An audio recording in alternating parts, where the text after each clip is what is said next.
I want to talk about faggotry. And I'm not talking about the fun kind in a MiG 15. Now, there's always been this division amongst religious people as to whether or not we should accept homosexuality. And some people say that the acceptance of such a thing, because only God can judge, and it's not our place to judge other people, etc., etc., etc. Versus uh, the ideas of, say, like conversion therapy, where you take a gay person, and then through a psychological process, theoretically turn them straight again. But this is, of course, a minefield of misinformation and assumptions, if not bitterness, knee-jerk reactions, and contempt.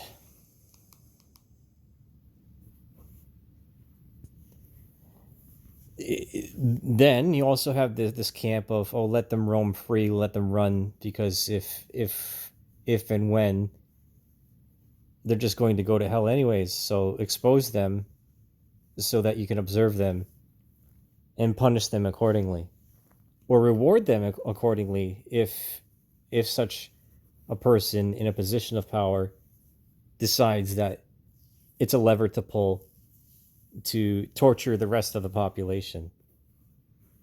The convoluted nature of psychological and cultural warfare opens up avenues and opportunities such as this. And they'll cry, scream, and moan and give tribute to their heroes in really fucked up ways. But the reality is that they are more corruptible. They are much more corruptible. Why? Because they choose to be. You see there's no genetic markers or scientific basis that explains, I mean, beyond the behavior. There is no scientific reason to support transgenderism or homosexual behaviors. I'm sorry if you don't like that. That's on you. That's your problem.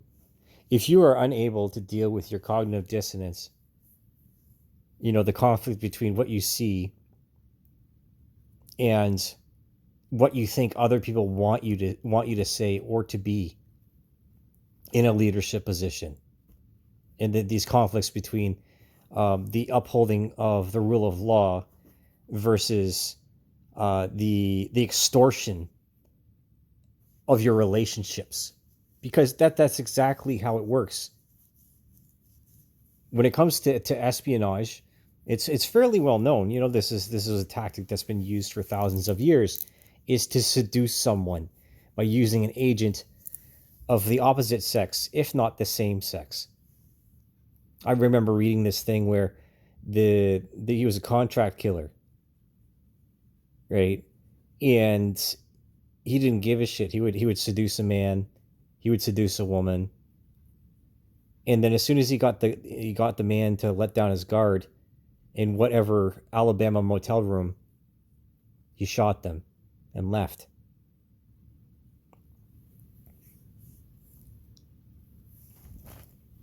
So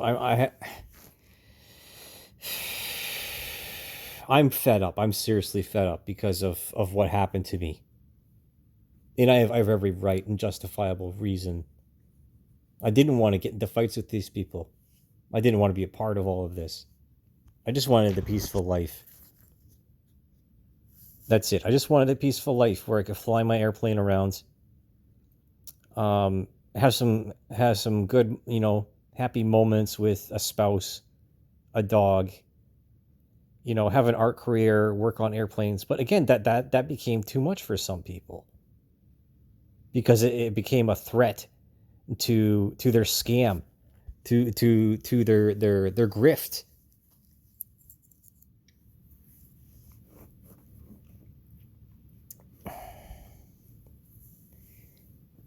What can I say? Religion is not an excuse for the differential treatment of particular individuals, but the acceptance versus the discipline is exactly what was assailed in that Alabama motel room, because they were paid to be agents to disrupt European and North American society. Like, this stuff is not a conspiracy, and if you pay attention and you're initiated in the circles of research, academic research, then you know very well what I'm talking about. And every once in a while, every few eons, this this monstrous head, it rears itself into the public purview. And then these people were used as soldiers, useful idiots, to employed as the means to an end. There's other people out there. They really got to clean up their act. They got to clean up their households. They got to get their shit together. But I did that years ago, decades ago even. And why should I pay for the faults of other people? Right? That's the whole point behind justice and the rule of law.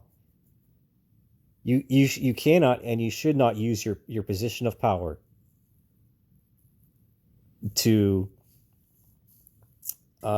discriminate or to arrogantly exert your will upon the people for which you disagree with, and then just run away with all of the laundered money in the foundation. There's a reason why your house wasn't finished.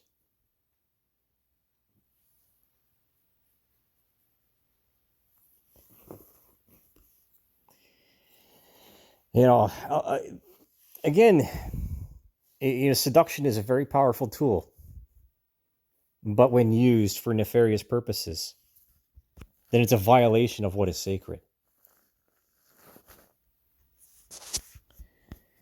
Someone reminded me that, Mary, Santa Maria, is the head of all saints.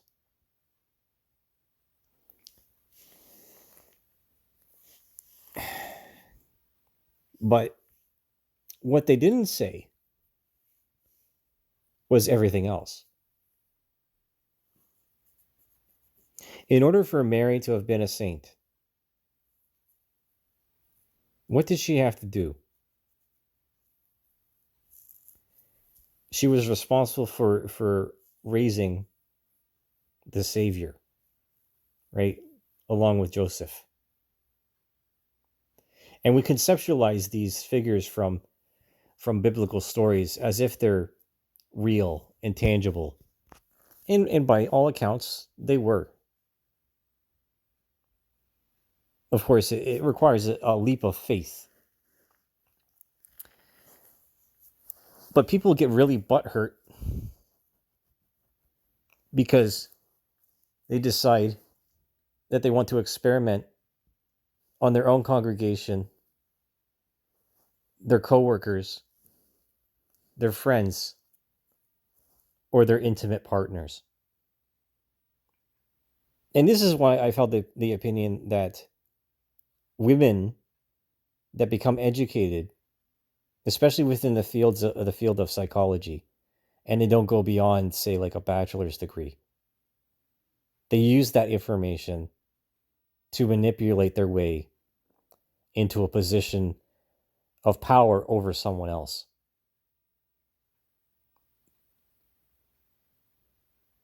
This is nothing new, right? That's the will of a weak woman, because strong people negotiate and weak people manipulate. If you just can't bring yourself to ask that other person, then that's on you, right? You didn't ask for permission. You just went ahead and did it anyway. Because I'm going to use this as an example. The person was too jacked up on Ritalin or Adderall or Ativan, these synthetic stimulants that we give to people through the guise of oh, it's for ADHD. But I know plenty of people that have abused those drugs, and when given the opportunity, they would abuse them again. Why? To punish someone else. There are addicts out there, or criminals, that act a certain way and do certain things to punish other people that they're close to. And that's really immature. It's really immature. And it's not very smart either. So, I would love to hear the Vatican's ruling on transgenderism. I would like them to take a hardline stance, as things have changed between the previous Pope and Pope Leo. Because what we really should be doing is celebrating the sanctity of life and conception. I'm not necessarily a person that is a hardliner advocate for access to abortion, because it's become very clear that there are many individuals that abuse this medical procedure for their own benefits, if not to torture other people, and they see it as virtuous, which I find to be really strange, if not hostile. People have listened to the fantasies of children, right? Overeducated children, and their temper tantrums because they didn't want to pick up a shovel and dig a hole, or they did and they just kept digging. That's all my thoughts for this moment. That's it.